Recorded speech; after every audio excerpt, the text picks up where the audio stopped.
What a finale to the end of the year of 2024. After this massive rally all year, we are now coming into a point where there's some profit taking, there's some selling, there's some red in the streets. And when there's blood in the streets, we love to go shopping. So if you saw this thumbnail, if you came into this video, welcome. Today, my objective is to go over the opportunities that are in the market to maybe ease you just a little bit about what's coming next based on the technical analysis and the charts and the levels on SPY, QQQ, ES, NQ. These are the indices and the indexes of the market, and we want to make sure where they're going next and how you can take advantage of them. I'll also make sure to go over a couple other things in the crypto market. We've got some crypto pulling back here, some altcoins, Pepe and XRP. We've got a lot of questions about, which I'll make a whole nother video on, as well as Bonk on the Solana blockchain, Bitcoin pulling back underneath 100,000. And then we had Nike that seemingly was going to rip finally, and then their CEO just couldn't pull it through on the earnings call. FedEx also had earnings after hours. So let's go over this briefly as an update today and give you some optimism going into 2025. All right. Because I know some folks that are a little bit less savvy, or, hey, is this a repeat of 2020? What's going on? I don't want to miss this move, but also I don't want to make sure that, hey, I keep letting this thing just dwindle. How far are we going? And, how long is this going to last? No one really knows, but what we can do is analyze the technicals on the charts and look at the price action and the news and the data that's coming in. All right, we're down for that. Welcome in to this video. My name is Dr. B. I'm a holistic life and business coach and strategist for entrepreneurs and thought leaders, investor, options trader, jumping into futures as well, back into futures. So I'll be updating, like I said before, once we're back in it fully, but one step at a time. Former pharmacist, undergrad in chemistry, matriculated my last 8 years into full-time entrepreneurship. And I'm just here on this platform to share my expertise. So thank you guys and ladies for your support as of late.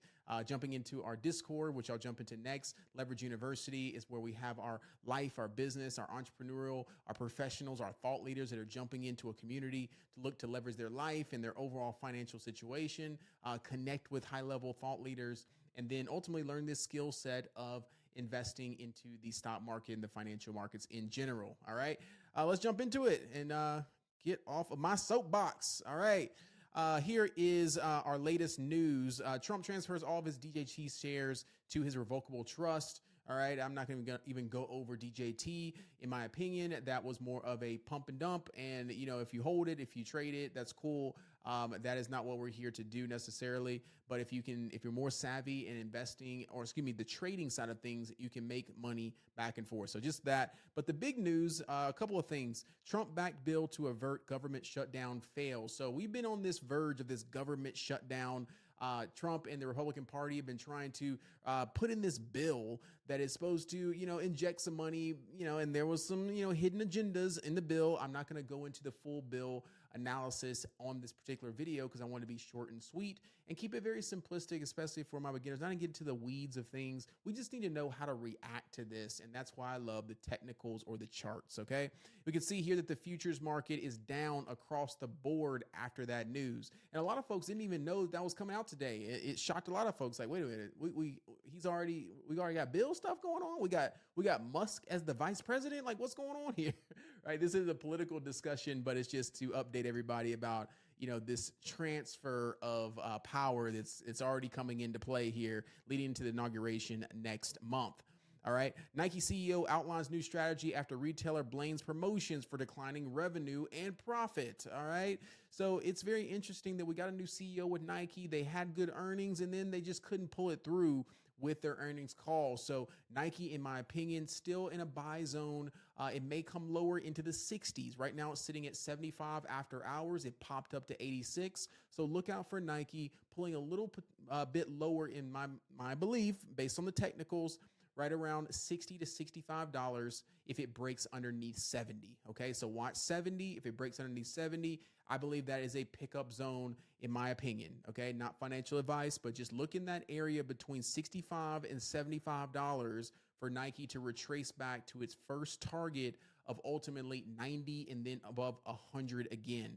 Okay, this may take a whole nother year, maybe 2 years, potentially 4 years. Who knows? But is Nike. Okay. So a lot of people believe that Nike is a declining company. Some people believe that they need to get their stuff together. Other people say, hey, there's better stuff out there. There's new brands. They need to revamp. They need to get their, old heads out of here. I don't know, the culture, whatever they're doing, they need to have a certain type of direction. So keep a lookout on Nike as an opportunity for these next 2 to 3 to 4 years plus as a recovery and picking up some shares. And or if you don't want to own them, you can do long-term option leaps a couple of years out. Okay. All right. FedEx touts company's scaled network as the supply chain challenges loom. So FedEx popped after hours. It looks like they had a double beat. And there's our news. Now, the big thing that I wanted to come on here and share is that we are in, a lot of folks have never seen, okay? A lot of folks have never seen potentially, right? If you've been in 2020, if you were looking into the markets, if you're trading back then, if you remember 2022 bear market, if you remember these black swan events that I've been talking about on this channel for the past couple of months, that, hey, beware black swan event, beware black swan event, beware black swan event. Okay. So let me pull it back up just for a reminder for everybody of what a black swan event looks like. Okay. So I want to pull up this picture here, and you can see, I was trying to blow it up a little bit. Okay. No, I do not want any type of ads. Okay. Black swan event. All right. So let's jump into it, and it should be a picture that I can blow up a little bit larger here. Okay, there we go. So do you see these events that come up periodically in our course of our economy? And you can see that the chart here. So I want you to look at the chart. This is from 1973, and the chart is on a bullish state. The market goes up 80% of the time. Let's just round it to a round number. 75, 80% of the time over a long period of time. Okay. So we have these bear market times where there's the dot-com bubble.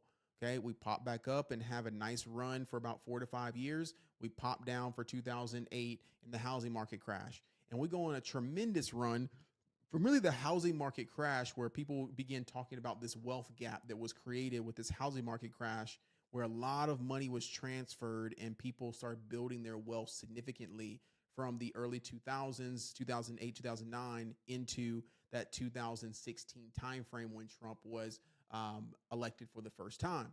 Okay, we had the Trump election here, 16. Okay, and then we ran even further into 2020, and then Biden 2024. We had COVID at the end of Trump's term.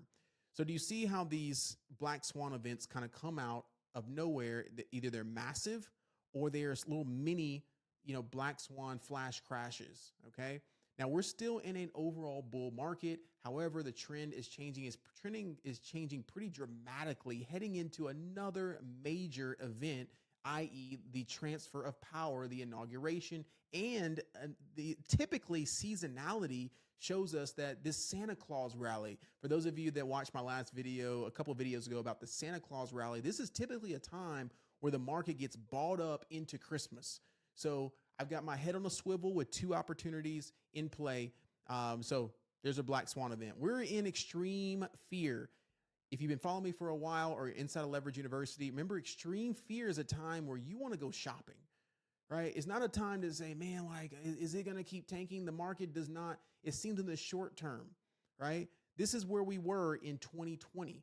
Okay. It got down to about 17, I think maybe around 10 to 12 during that time span. So it's roughly about the same. If you notice from the news, the Dow Jones has had its this longest losing streak over this time span since 1974. Okay. So this is very similar to 2020 crash. And then you have this Black Monday, right? So you see my videos are starting to align with this event that's starting to come up where the opportunity is on our side. All right. So extreme fear, buy or consider buying opportunities. Okay. Extreme greed. Cool. Consider profit taking. All right.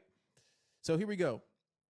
Let's jump into the charts and get into it. Make sure I went over everything here. Okay. Let me take a quick pause. If you don't mind, If you're enjoying this video, please hit that like and subscribe button. Would love to have you inside of our community, or just say, hey, Brian, I love being a part of the YouTube community. Just make sure a lot of folks that are watching these videos are not yet subscribed. I'd really appreciate it. Get the notifications out. I am on the West Coast, so if I can do a little bit better about getting the videos out earlier, I'll do my best. There'll be educational videos as well on this page from life, business, entrepreneurship. Maybe some of you might want to see some vlogs eventually, things of that nature. But right now, we're just focused on information out to the masses, and you take it for a grain of salt. Please make sure that you're doing your own due diligence on any person that you hear on these platforms. And if you're getting value, especially those that are inside leverage, make sure to let people know down below that, hey, you know, the information is valuable and I'm winning, or I'm learning, and I'm looking at the long term with this skill set. All right.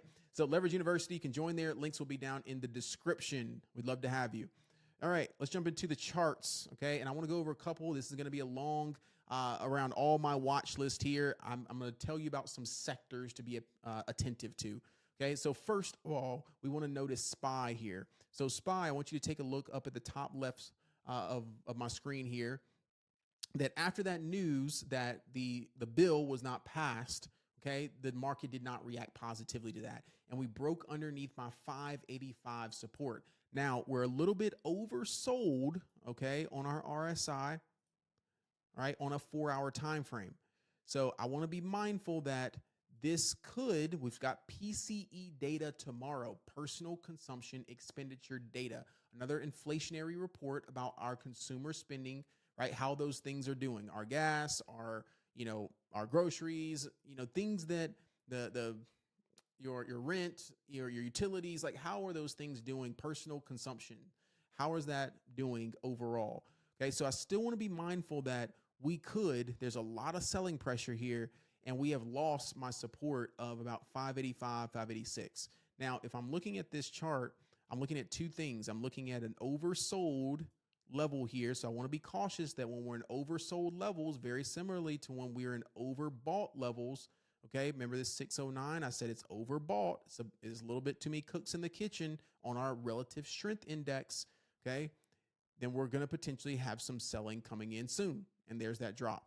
Same thing on the oversold levels. Okay. We could potentially, if PCE data is good, right? I still want to be with my head on a swivel that this could hold up, and we could quickly shake people out, rip right back up.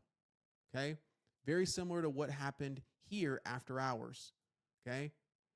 Shake everyone out after hours, chasing those shorts in support and ripping right back up and then rolling over. Okay.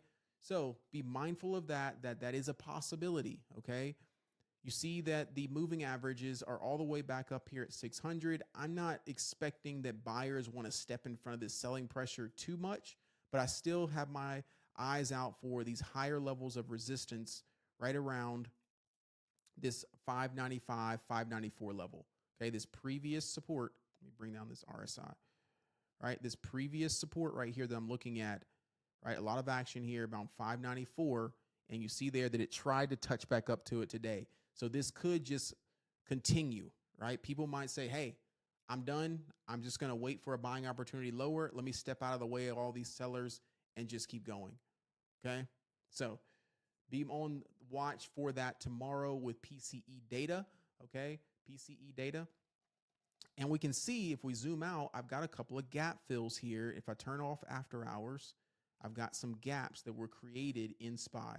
So if we lose this level, we've already lost our 50-day and our 20-day moving average on a daily. Okay. So our 50-day, you can see we were rejected right at that 591. Okay. And we are below both of these moving averages. So now the selling pressure is getting more aggressive the more we get underneath those moving averages on a daily. Okay. So if that is so, there's really no support underneath these levels. Straight up move, we could have a straight down move. So this is the move that's happening. If I measure this straight up move from the election. So this is the election gap. So if the election gap wants to get filled, it could be a straight down move. Okay. Right back to 570.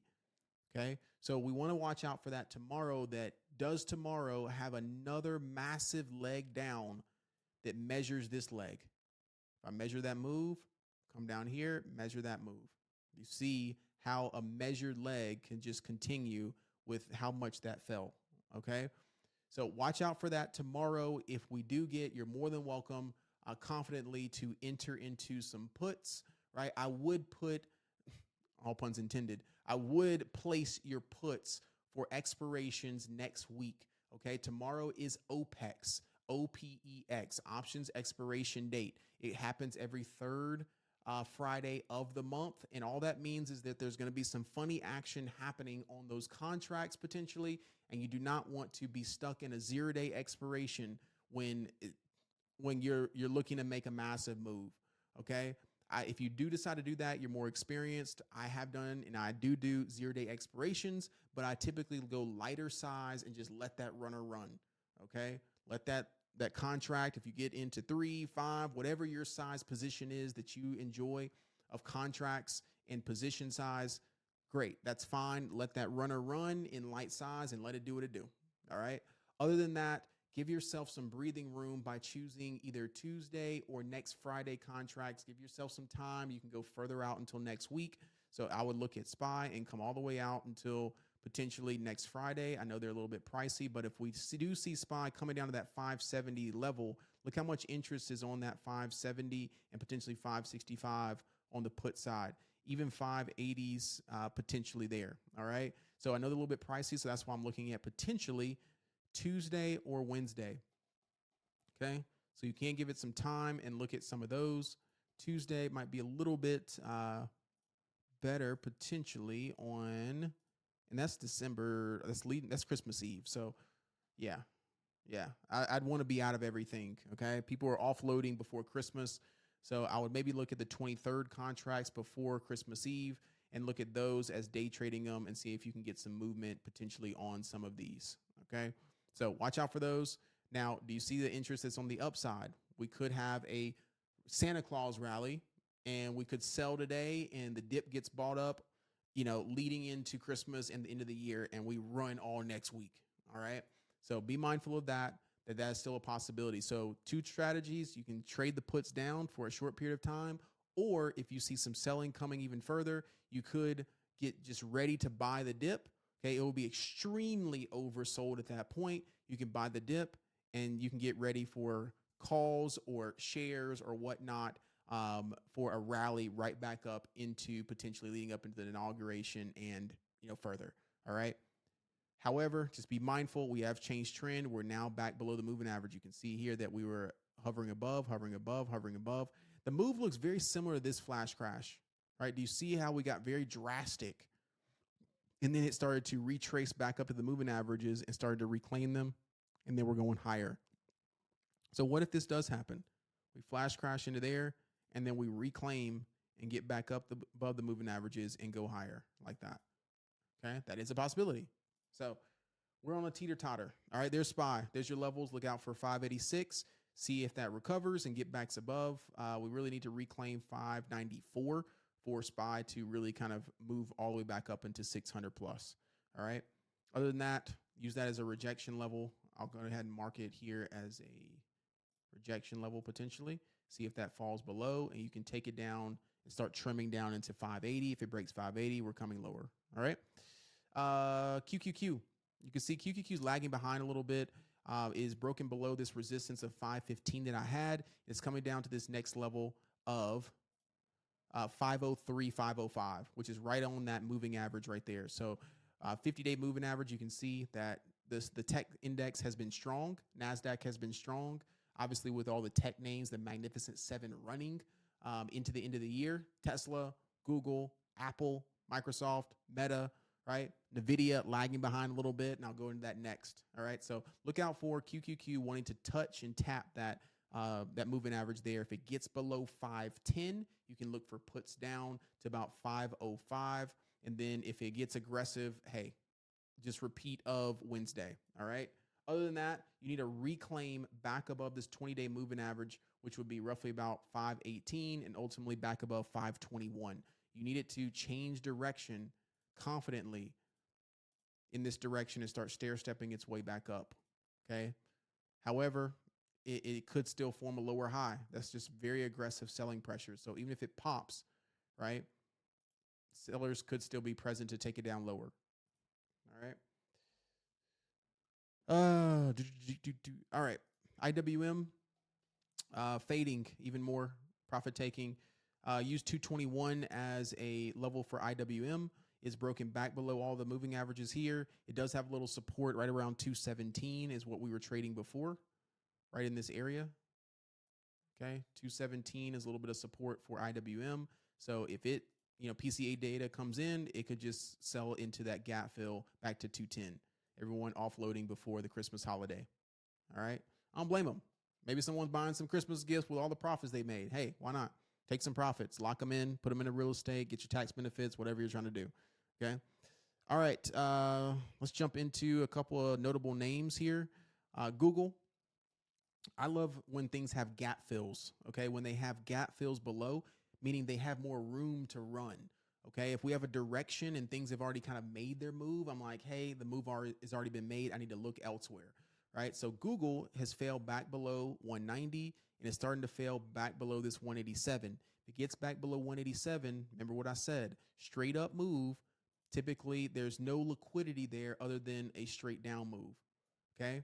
Because this was off of the Gemini AI data. This was news. This was news inflicted, okay? This wasn't a natural progression of Google, how it was supposed to get to 200, okay? So we could see Google moving back to this 20-day moving average and ultimately right back to this 180, 181, that psychological level right there. So you see, you've got about $7 to work with. So watch Google. If you, for a solid trade, back down, break down underneath 187, you could see 185 step in underneath 185, going back down to 179, 180. All right. Meta broken underneath 600. That's all you need to know there. Break underneath 600, it could fall further into this moving average here of 585. Underneath 585, there's just nothing in my opinion until 550. All right. Tesla needs to hold up this 20-day moving average right around 400. I'm going to mark this psych level of 400. Okay. Now, Tesla does have a support, okay, of these previous highs. Okay. So that's what I was saying in the last video is that as long as Tesla is above this 416, it's still going to try to hold up all-time highs and keep that running back up to the highs, trying to get to 500. Okay. So look out for Tesla pulling back to those previous all-time highs, stacking up right here, and Tesla could develop a little support right around this 415. You see it got there today, 420. And if it pushes down just one more time, right, that could be a grab and Tesla could run right back up. Okay. So watch out for that Tesla is sitting in support. You can see here that it did technically form a little bit of a higher low here. Okay. So do you see the trend changed a little bit from a lower high, and then that trend started to change at the end of the day? Okay. So buyers did start to step in right around this 420 level, knowing that 415, right, 416 was a nice support for Tesla. Okay. So look at Tesla pushing back up into potentially this 450 if we get positive PCE data. So I still think Tesla is strong unless the market tanks again, and then Tesla is going to come underneath that 416. All right. NVIDIA still sitting here. It is still like not done yet. Okay. My only concern with NVIDIA is that it's just not popping. It needs to reclaim. And this just keeps rolling over here with these top wicks. So NVIDIA, as long as it's above 130, ideally we would like it above 132. And it keeps closing underneath 132. You see every pop gets faded. Every pop gets faded.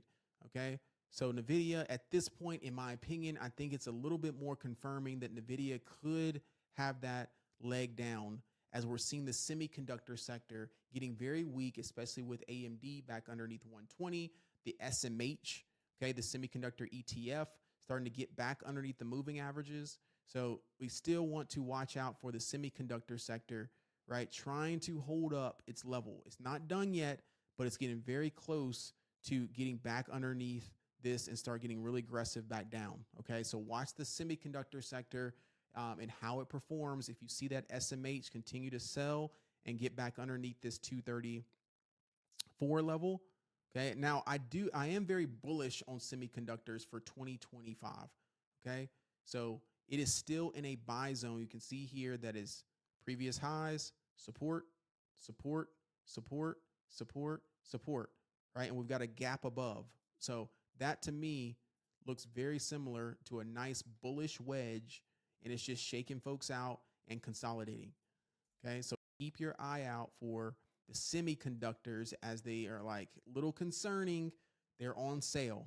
Okay, they're on sale. Same thing here with TSM. Okay, right? Even if it wants to tick down and fill this gap, okay, we're still forming higher lows. Look at that. So keep that trend line on TSM. Even if it comes down a little bit deeper into that 190 level, watch out for TSM. A lot of resistance up here at 205, but semiconductors, keep an eye out. Okay. AMD is getting very close to my level where I want to take a chance on AMD for 2025 and beyond. All right. I know it looks dangerous here, pulling all the way back, but in my opinion, this retracement is an easy, potentially, right, 30, 40, 50 point move, and it could be at 100% retracement back to 200 plus. Okay. So watch out for AMD back down to 100 would be my level on AMD. You can begin accumulating if you do your due diligence around 115 to 110. Okay. Because it's getting very oversold on this RSI on a higher time frame. Okay. Let me pull this up. You see on a daily, it's getting very oversold right underneath this 25 on a weekly, getting very oversold here. And it's got a little bit more room on a monthly. So I want you to take a look at the chart right on a weekly when it was oversold down here at 32. It went from 54 all the way back up to 133. Okay. It got down to 44, which was right around here, went all the way to 227. Do you see it's back down in these lows again? So watch out for AMD forming these lower highs, but coming down into potentially this wedge formation. Okay. And it would look something like this. Right. So watch out for that for AMD. All right. I think that's about it. Just touching on crypto a little bit. Bitcoin retracing back. It needs to hold up 91,000. 91,000, as long as it's above 91,000, right? This is just a nice little retracement. There's the moving average right there on a 50-day, on a daily, right around 91. We got Ethereum sitting right on the 50-day moving average. That's cool. So that can hold up as support. If it breaks below, it's coming back to 3,000. Doge right below. There's a lot of the altcoins that are pulling back that create some nice buying opportunities, right? Solana back underneath, back potentially to 150 or below. MSTR approaching this 50-day moving average right around $300.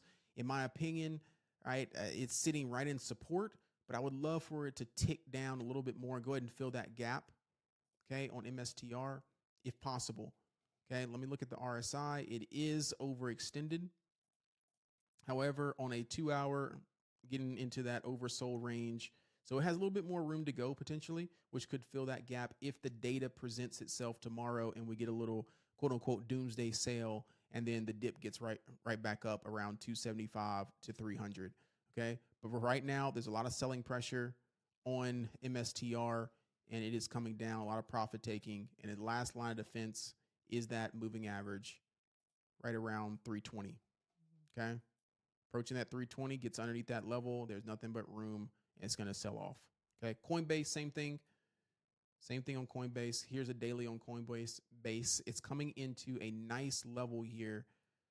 Previous highs turned into support right at that 50-day moving average. It needs to hold up that 50-day moving average right there. Okay. Right around 265. All right. 270. So if it does, great. Coming right back up. If it doesn't and starts getting weak below there, and we start seeing this daily push underneath that 265 into underneath 260, right? That could be pretty dangerous in a short term, right? For Coinbase pulling back, for people to buy it up lower and ride it up into that second wave of crypto into 2025 and plus. All right. So you can see on a weekly that there's another buy zone around 225 that if it wants to pull even lower on a weekly level, Look at there, which I would absolutely love. Pull that thing on back. Look at this. All right. Nice trend line there. So keep these, if you're charting with me, keep these on watch. This will be a great buy zone for Coinbase right around 223, 225. Okay. Clean Spark, I personally still like. We in Leverage have been keeping an eye on Clean Spark. It's pushing back into this $8 and $9 level. I think it is a great buy zone personally. We're looking for a retracement, right? For a potential, as we call it, inverse head and shoulders or a cup and handle formation, which would blast off just like this. Okay. Very similar to this. Look at this formation right here. Do you see that? Okay. So Clean Spark, keep your eye on it. All right. Square, I love this pullback as well. Okay. Square, love this pullback as well. It could pull back as deep as potentially $75. Ultimately, we would like it to hold up this neckline here right around 85. Okay. So we mentioned that. Let me check on DG and I am done. Make sure you hit that subscribe button, like button, put a comment down below where you're tuning in from. Would love to connect with you and see you inside Leverage University pretty soon. All right. DG still got a lot of selling pressure here, but it is still in an oversold level, and this could be a double bottom. I need to find out when their earnings are because the earnings could catapult it if it does recover, right? But keep your eye on notifications on Dollar General around $70. All right. That being said, peace, love, and blessings to you all. Thank you all so much for this late night video. And if you're listening to it in the morning or at a later time, and you just see the thumbnail, let me know your thoughts. Would love to hear you. Trade safe, invest safe. Look at this as a learning skill set, and I will connect with you guys and ladies another time. All right. Peace, love, and blessings. See you in the next one.